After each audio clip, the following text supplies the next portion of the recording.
Today I am going to show you Jasmine SMS Gateway working on my subdomain. This is the login page. So I am going to log in my credential. As you can see, this is the Jasmine web panel dashboard. Here is the SMTP API, HTTP API. You can check the user, group, filters, empty route, MO route, and check submit logs. So this is the HTTP API URL. This is the user, empty user,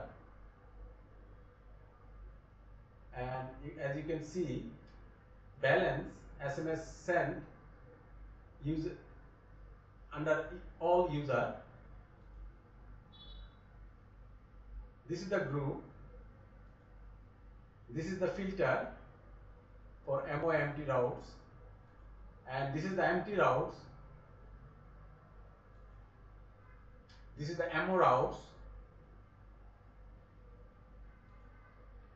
and from here you can submit logs.